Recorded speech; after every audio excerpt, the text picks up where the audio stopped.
Hey everyone, welcome to Fangirls Over 40. So it's myself and Camila here today. Hello. And we have Nick Fury with us. He is being played by Matt from Real Icons. Hello Matt, you're very welcome. How we doing, ladies?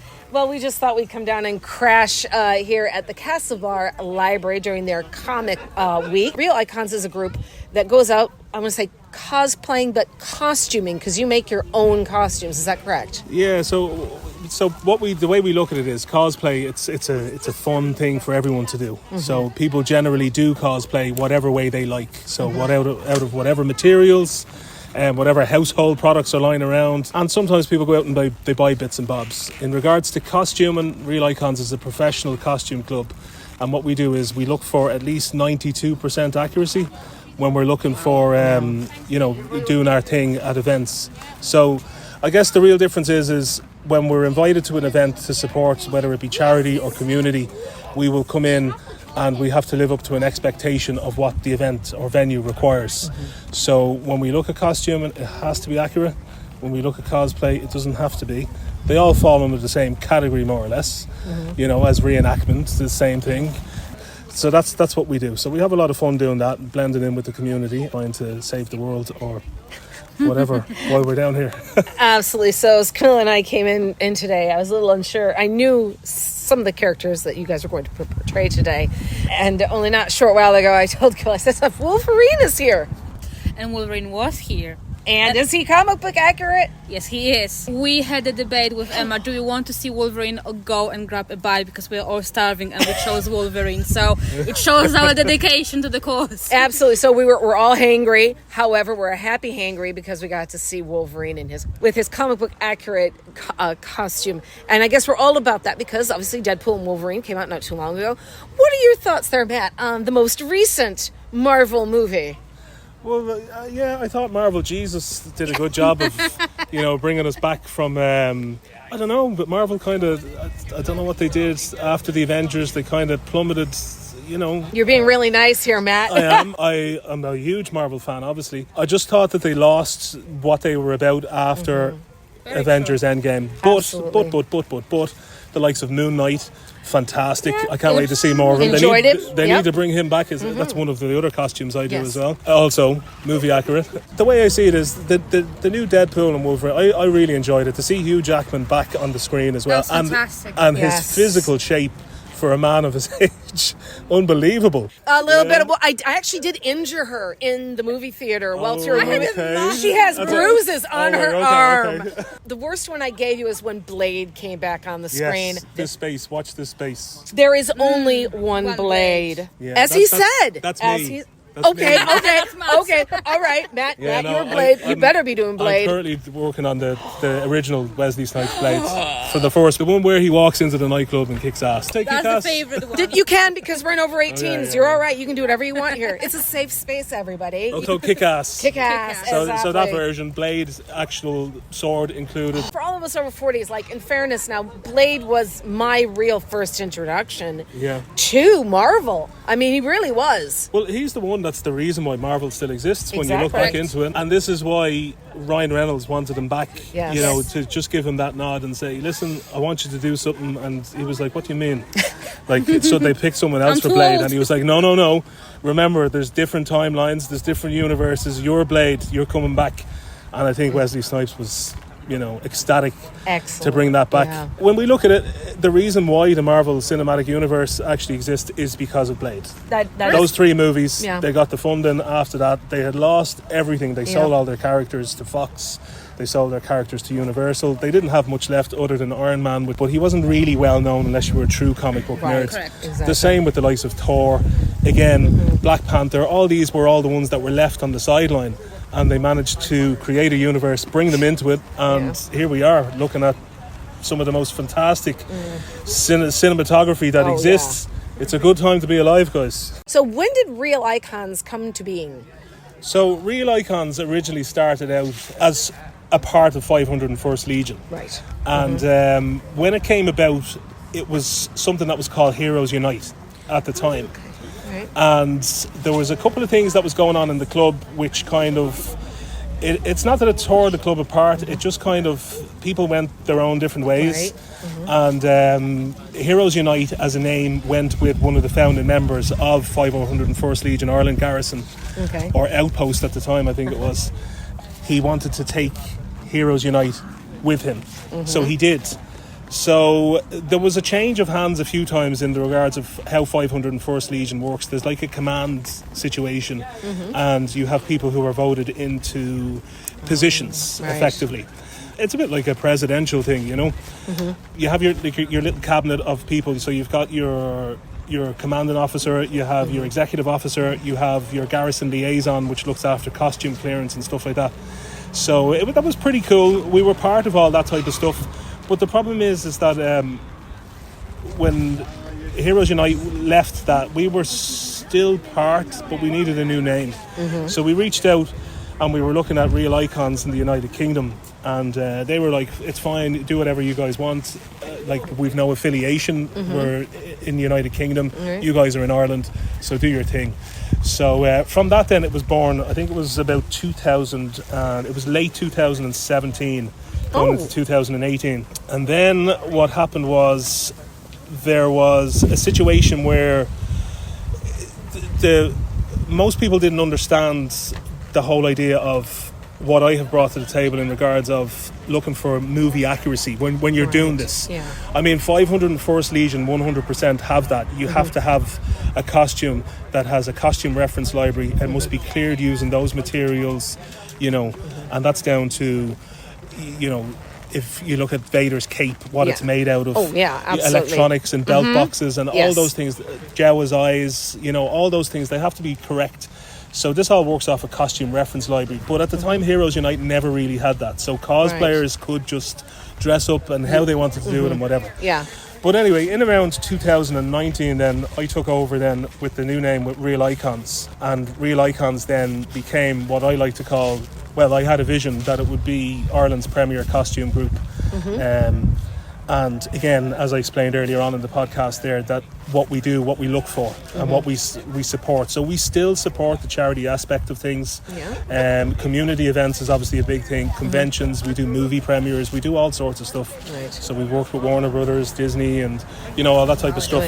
Alien Romulus was just out there, so we had the xenomorph on the red carpet. Oh, brilliant. And we've done, like, we've had the Avengers on the red carpet. We've had so many different things. We do a lot of stuff. A shout out to Dublin Comic Con. We used to we still do. We do a lot of stuff with all conventions, but Dublin Comic Con was one of the ones that was close to our heart when we were doing this type of stuff. And I have a friend there, Heroes and Villains. Right.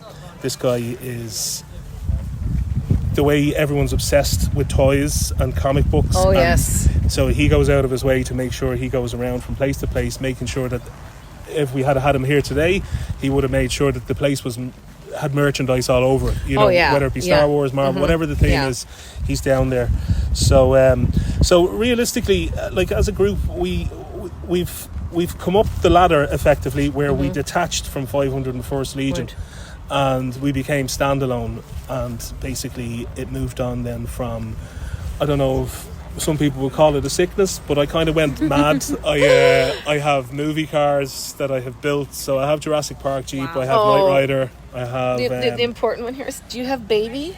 No, not yet. That was for Misha, because she is the resident supernatural nutbag. We don't have Ecto-1. Our Ghostbusters Alliance group, Ghostbusters Ireland, we formed an alliance with those a while back. And anything that's kind of, you know, paranormal, we leave to these guys. All right. We have engineers such as myself that are called in at the time. Obviously, we are Real Icons. We build props, we build sets, again, cars, all that type of stuff. It's all in-house. But yeah, so this is why it was time to detach from 501st Legion, because we were outgrown the Star Wars thing. Exactly. And we don't have... You know, we're not bound to just Star Wars. Do everything. Real Icons is like movie iconic characters. So we cover everything. Yeah. Do you know what I mean? So so that's what we do. Who's your favorite? Do you have a favorite? I know it's very hard. Who's your favorite? Who's your favorite to costume play. There you go. Costume cosplay, costume. It's the same. Yeah. Really. Portray. I have 27 costumes. Now, I'm going to say on air here, you've lied because your wife has told me it's more like 50. She's not wrong, is she? The ones in work in progress. Okay, there you go. There you go. In progress. Yeah. Like most of the stuff that you see everything you see on the table is mine. Anything regards of cars or anything like that is mine. So as I said, I don't know if I need to see a doctor or probably just like, well, you haven't seen my office yet. My husband constantly says I need to go to a psychiatric, institution. Yeah. I keep saying to myself I need to give it up now because I'm 41 at this point. No, and, I'm 50. You don't have to. No, you don't. People are like, no, keep doing what you're doing. Don't stop. Don't stop. Do not stop. But yeah, you need us. Yeah, look, it's good fun. The thing about it is it's the support. It's the fun that it brings to people. The nostalgia. You see people smiling and kids. Sometimes there's kids out there that, you don't see them smile often. Their parents are finding it difficult to look after them, and then when they see their favorite superheroes, they come alive for a few minutes. And we're all about that. We've visited, hospitals and stuff like that, the wards. Supergirl there was in the ward last year in Tallaght Children's Hospital there, and it was great just to see the kids sit up out of the bed that have never really, they don't really have much interaction with people, but to see them sit up and smile and greet Supergirl and stuff like that, it's really warming to see. You know what I mean? It is. And this is a big part of why we do what we do as well. It's again, as I said, charity, community, that type of stuff. Corporate event. We'll do anything really, except for birthday parties. That's not. That's a whole other kettle of fish. You don't People want to ask get us into. all the time. I bet they do. This kind of thing when you're going out, and especially community events, and like you were saying, the thing that I find too is there's adults too that I saw come in here today that obviously were not coming in for this, but they smiled and they looked, and even if you put that kick into someone's day, I think that's worth every minute you take putting on your costume and getting yourself ready because you've made somebody smile. And I think that about being a superhero, I think that's what it really is all about now. Yeah, no, it is. And the venues as well that put this stuff on as well for everyone to come and enjoy. Like today at Castlebar Comic Fest, it's nice to see the community come together. And the little competition that they had, that was brilliant. I enjoyed that. The kids, all the kids dressing up, and it's great to see. Give them a chance, absolutely.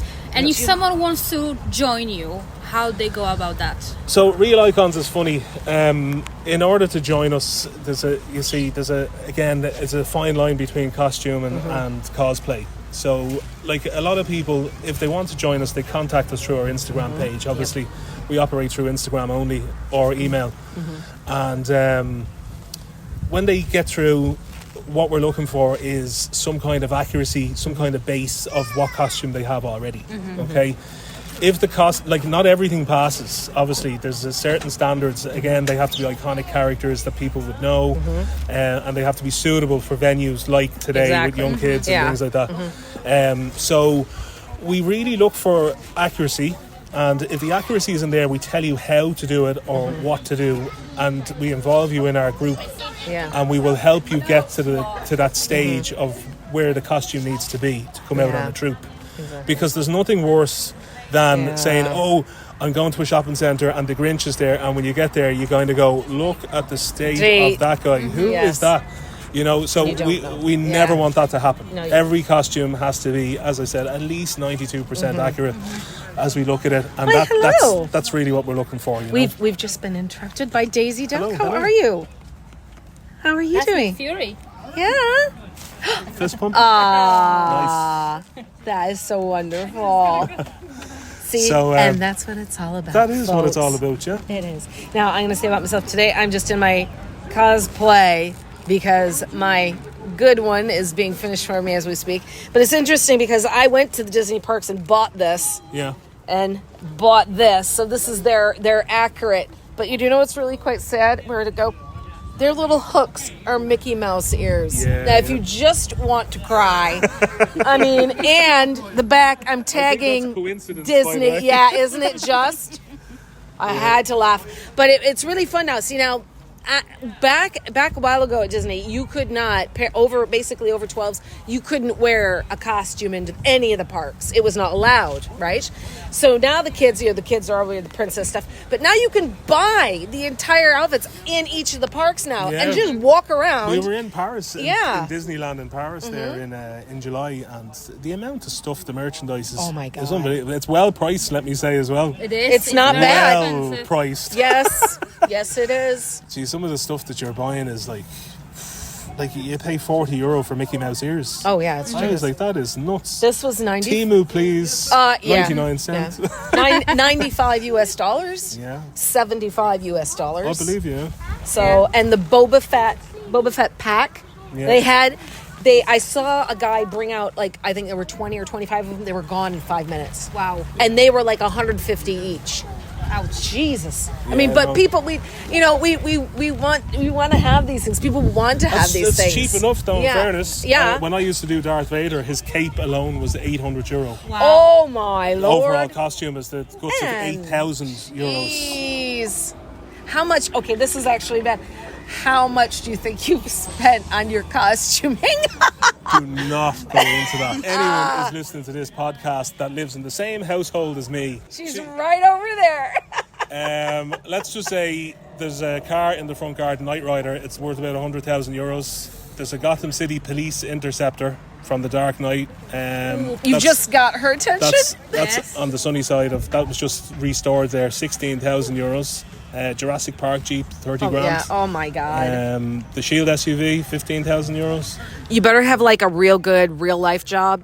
That's what we're just saying. How do you get the funding? This is well, I have my own business. Thank God. Thank God. Yeah. Now, I want you to know something about Camilla here. In her university, to graduate, she wrote her thesis on Batman. Yeah. Very good. And got the highest mark ever. And it wasn't even my idea, it was my supervisor's idea, because when he met me to discuss what I want to write about, I wore something with Batman logo on it. So we were just throwing ideas around, and he looked at me and he goes, "Do you like Batman?" And I go, "Well, obviously." He goes, "Right, so has Batman been around for a long time?" I go, "Well, yeah." Yeah. Well. He goes, write about Batman. You have comic books, you have 8 films. Just do the comparison, how certain scenes from the comic books were translated onto the screen. And I had the best time of my life. I still haven't read it yet. Sorry. You'll be happy to know we have the best Batman ever in our club. Alan Fay, which is he's at Dark Knight Begins. Oh my God. On Instagram there. He has every Batman suit, and the accuracy is ridiculous. He is nuts. Is he single? Unfortunately not. Damn it. Unfortunately not. You hear that? She's coming for you. He's not, but Bruce Wayne is. Oh, of course. So, oh my God. So everybody, I just want to thank you for joining us today, Matt. Really appreciate it. Problem, Well, obviously, we'll be seeing you a lot more in the future. Yeah. And if you can hear that ticking sound behind us, maybe the microphone's good enough. We've got the Predator hanging around on the corner, and I'm waiting for the next car to jump the curb because he's scared them. It's come close, but not quite yet. So everyone from Fangirls Over 40, me and Camilla and Matt. Yeah. thanks for listening today, and may the force be with you on your way to Mordor with your letter from Hogwarts, and live long and prosper.